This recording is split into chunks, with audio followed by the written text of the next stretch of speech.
Hello, today I'm going to talk about a task-based approach to designing effective reading circle activities.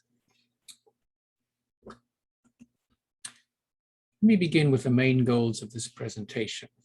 I've been doing reading circles for about 12 years now, and I've been tweaking them pretty much every year to try to come up with a really good system. If you're not sure about reading circles, they're basically the idea is, multiple copies of the same set of graded readers. So students in reading circles, maybe 3 or 4 people, are reading the same book. And I call this a kind of a modified extensive reading, but you could also argue that it's a modified intensive reading program. And one of the goals today is to try to raise the issue of how ER and IR can be integrated together to create a more expansive reading curriculum. And to do this in a non-binary way in which the two are pitted together against each other. Also to take advantage of the expanding range of graded online resources that go beyond graded readers, which have become available in recent years. And finally, also to include reading circles as part of task-based learning and critical thinking enhancement. Now, some comments and thoughts, they're just my own, on the current IR-ER situation in the Japanese university context.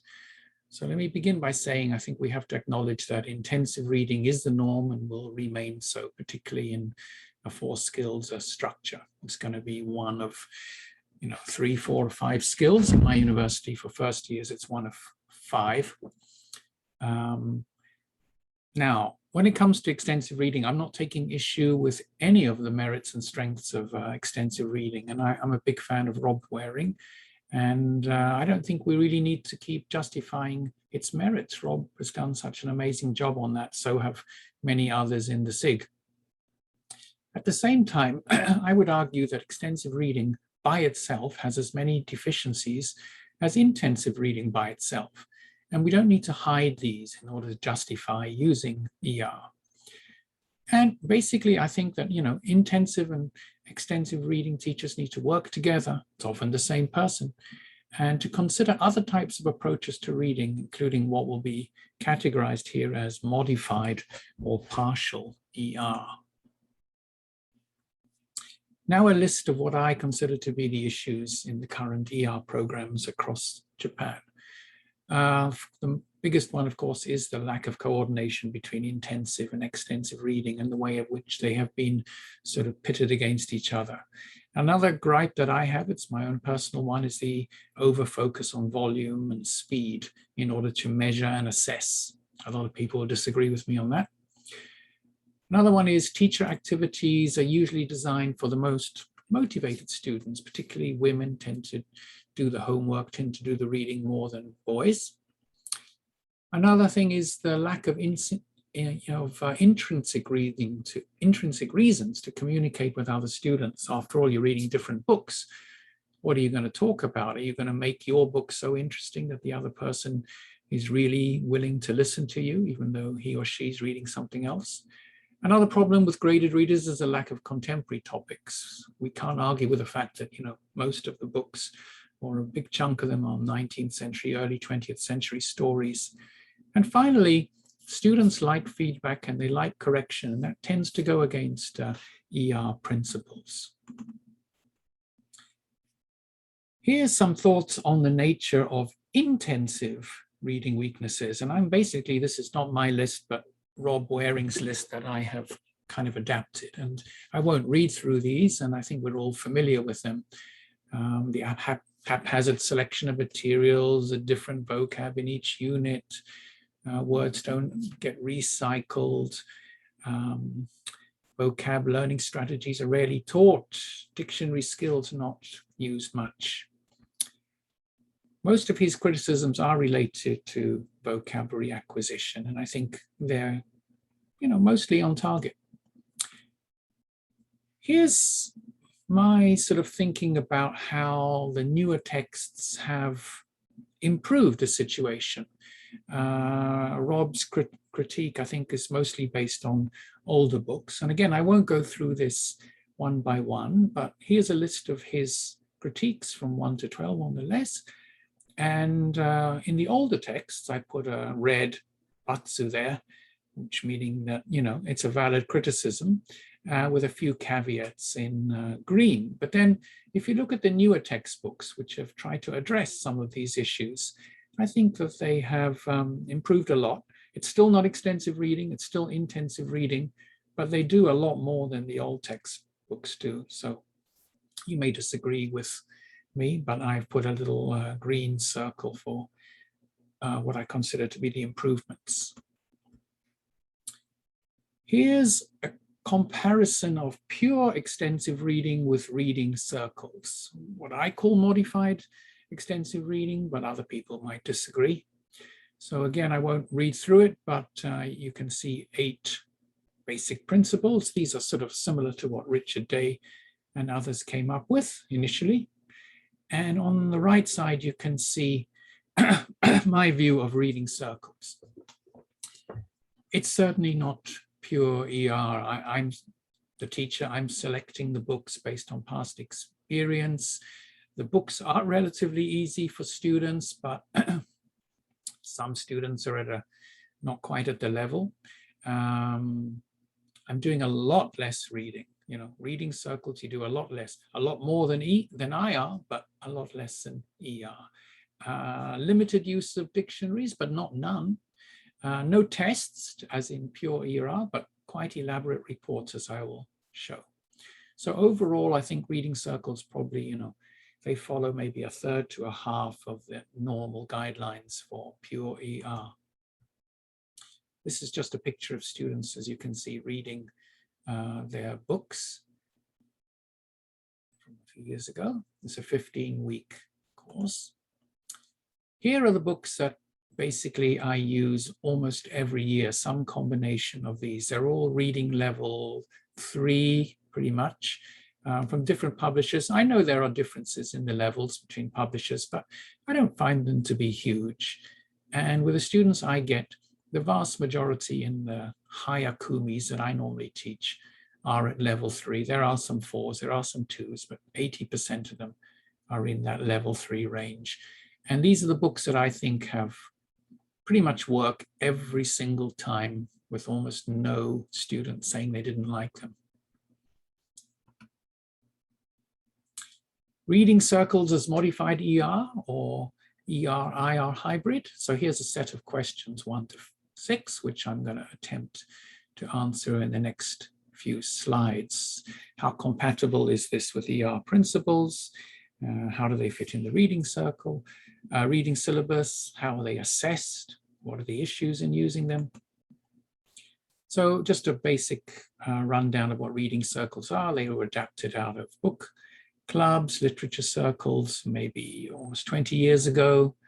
And I've been working on how to adapt them, make the groups smaller, come up with a different set of worksheets, some of which I'll be showing you later. So overall, pretty different from what Mark Furr originally came up with OUP. Okay, and reading a lot less than in pure ER. So are they compatible with ER principles? So I'm very honest, to some extent they are. As you can see in the green, students do read a lot more than IR. There's discussion, it's roughly at their level, but for a whole bunch of reasons, it's not, okay? Because it's gonna be difficult for some, small number. They're not gonna be, above all, they're not gonna be choosing their books. They're not gonna be reading a huge volume. They're occasionally gonna be looking up vocabulary. And they're not gonna be given a proof of reading type task or any kind of measurement. Where do they fit into the curriculum? These are my thoughts. They work well in first and second year classes, where students have several classes a week, one of which is an IR class. So again, these are just my thoughts. In my first year, in the syllabus at my university in the first year, they've got a dedicated intensive reading class, sometimes taught by a Japanese teacher, and a dedicated sort of extensive reading circle class taught almost exclusively by native speakers. And this is how they fit into the reading syllabus. Okay, there's also the ways of fitting it into a combined reading writing class in which the writing part includes the book's content. Again, lots of differences, lots of variations. Are you going to do all the reading for homework? You're going to do some in class. Assessment, and this is where I'll be presenting my own ideas of how to assess reading circles. So as you can see, this is quite complicated. Students are going to read maybe 4 or 5 reading circle books during the 30-week course, and then they're going to be reading a whole bunch of other graded readers on their own. And so this is how I assess it. I've got these sections. I've got a background section, a vocabulary section, a character description section, a letter, diary, or interview with a character, and a review. And I've been tweaking this now almost every year for 12 years. And you're going to see some worksheets. What are the main issues in using reading circles? Well, again, this will depend on your institution, the number of English classes taken, all kinds of things, the length of the semester, the library resources. And here's a list of difficulties, based around student levels. Can you get the multiple copies of the books? You got to explain how they work. That takes a bit of time. Deal with the less responsible members of the circle, and so on. This is a chart I made because, after all, students are going to be reading the same book, and then they're going to be exchanging it with another student, so that they're going to be, several reading circles. We've got basically a class set of books. Okay, so I've made this quite elaborate chart which explains how to give the book to the next student. And of course, this was a problem when we were online. Students had to send the books by mail. Okay, and here are the worksheets. This is actually an old version of the worksheet. There are 4 worksheets, one for the secretary leader, although I've kind of abandoned that role now, the summarizer, the word master, and the culture collector. Again, this is adapted from Mark for book clubs. It might be a little difficult to read this, but I'm going to be showing you some more in a moment. Here is a combined worksheet book report. So I mentioned earlier, talking about students have to write about the background to the book. They got to choose 2 characters and come up with character adjectives for them. They've got to come up with vocabulary, especially phrasal verbs. And they've got to do either an interview with one of the characters, or a diary, or say what kind of present they would buy for them. So I think this works pretty well. And this is one student's filled out worksheet. Again, it's hard to read, but I'm going to show it to you later.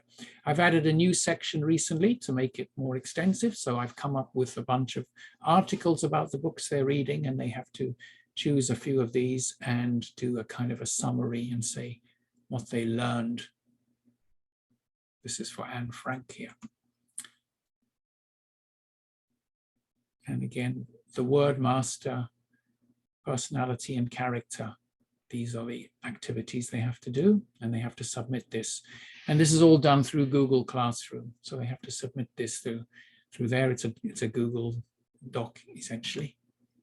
Okay, so now you can see a bit closer up what they actually have to do. So the background, they have to write 40 to 60 words on what's needed to understand the story. So if you're talking about Anne Frank, you have to talk about the fact that there were Jews that were being rounded up, that Anne Frank was living in a secret room.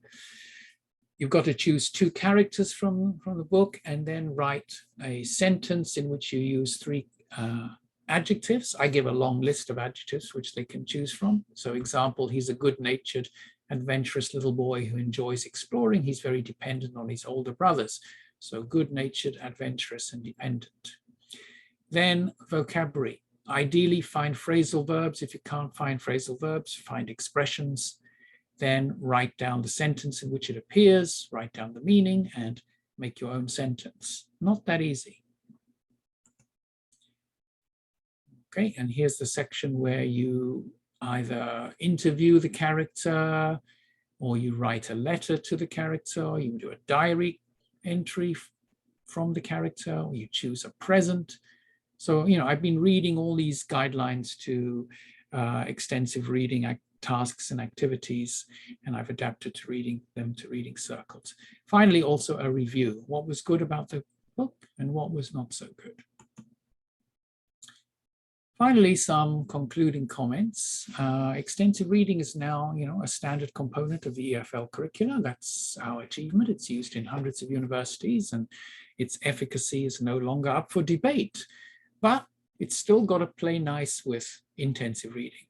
So with the case for extensive reading now proved, we need to focus on the broadening reading curriculum itself, rather than on our individual classes, and we need to integrate the two together.